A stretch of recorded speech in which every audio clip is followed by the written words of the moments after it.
Oke, ini setelah disetting di TP-Link-nya, kita akan menyucukkan kabel di router. Jadi setelah proses yang panjang, kita sudah selesai dan berhasil menyambungkan WiFi-nya. Oke, lihat YouTube berhasil. Baik semuanya, kita akan membuat sebuah jaringan komputer dari topologi jaringan wireless, di mana kita akan menggunakan beberapa device seperti radio access point, laptop, handphone, kabel LAN, hub, dan tentunya jaringan internet dari ISP. Di sini, kita akan menggunakan hotspot WiFi dari handphone untuk dijadikan ISP atau internet server providernya. Baik, langsung saja kita ke tutorialnya. Pada video kali ini, kita akan membagi pembahasannya menjadi beberapa bagian, yaitu pertama, topologi dan IP yang digunakan. Kedua, setting radio access point di mobile. Dan ketiga, setting network di laptop. Bagian pertama, topologi dan penggunaan IP. Kita menggunakan topologi jaringan wireless menggunakan radio access point TP-Link. Menggunakan IP kelas C yang prefix default yakni /24. Untuk menggunakan IP, boleh bebas bisa pakai IP kelas C ataupun IP kelas B ya. Soalnya, IP bisa diubah kapan saja. Pertama-tama, kita tentukan dulu untuk penggunaan IP internet dan IP LAN atau jaringan lokalnya. Setelah menentukan IP yang akan digunakan, lalu kita berlanjut ke bagian selanjutnya. Bagian kedua, setting radio access point. Mula-mula, nyalakan dan hubungan WiFi milik radio access point. Pastikan untuk reset radio access point-nya dengan menekan lama tombol reset. Lalu ketikkan alamat IP default radio access point. Buat password baru, di sini digunakan password admin sebagai contoh. Pilih lokasi bagian sesuai wilayah masing-masing. Pilih yang ketiga. Pilih static IP. Di bagian ini, masukkan IP yang akan digunakan.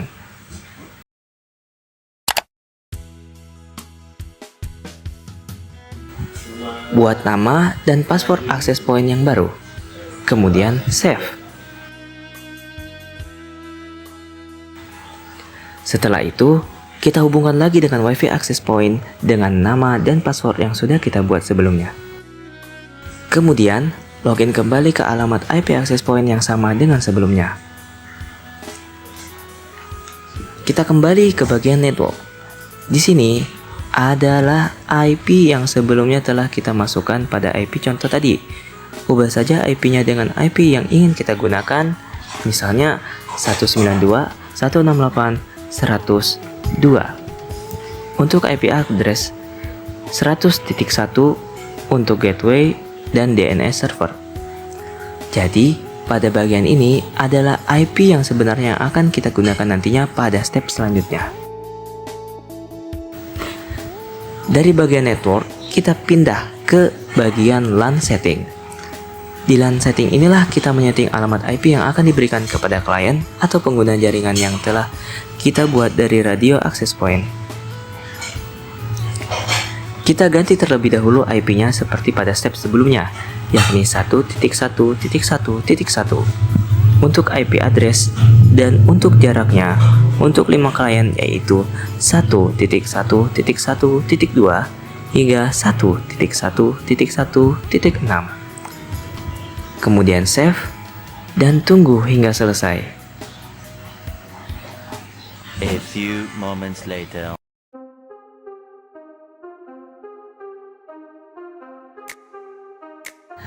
Bagian ketiga, setting network di laptop. Setelah loading save selesai, kita akan mulai menghubungkan kabel LAN ke port 1 atau internet pada radio access point. Setelah diatur tadi, kita masukkan colok ke yang biru. Ini ada tulisannya one, colok. Ya, sudah selesai, baru kita setting di laptop. Kondisi saat ini, kabel LAN dari port Ethernet radio access point dan kabel LAN dari port Ethernet laptop sudah terhubung dalam satu hub. Kemudian, kita akan melakukan sharing jaringan.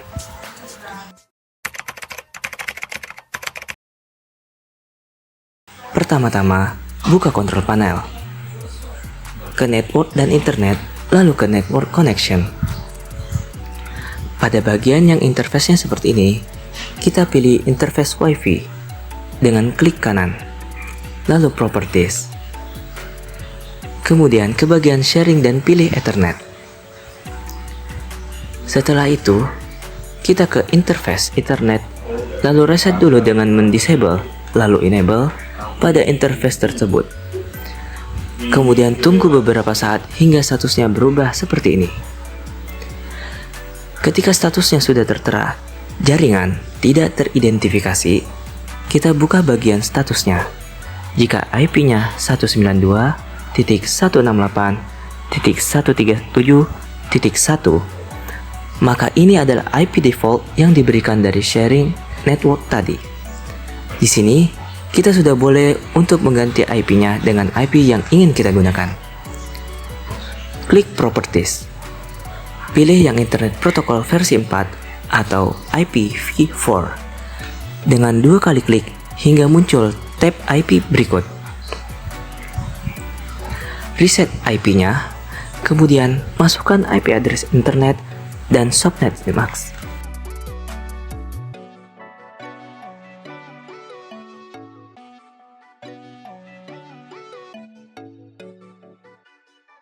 Lalu klik OK. Kemudian tunggu beberapa saat hingga statusnya berubah seperti ini. Ketika statusnya sudah tertera,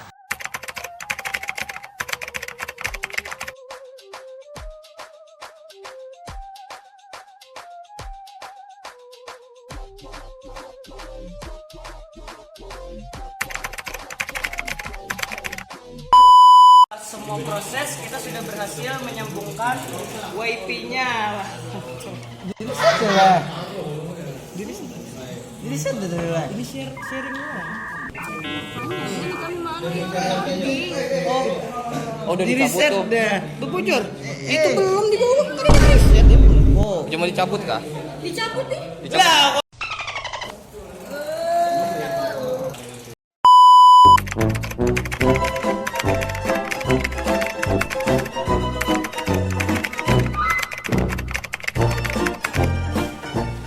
jadi setelah proses yang panjang kita sudah selesai dan berhasil menyambungkan Wi-Fi-nya.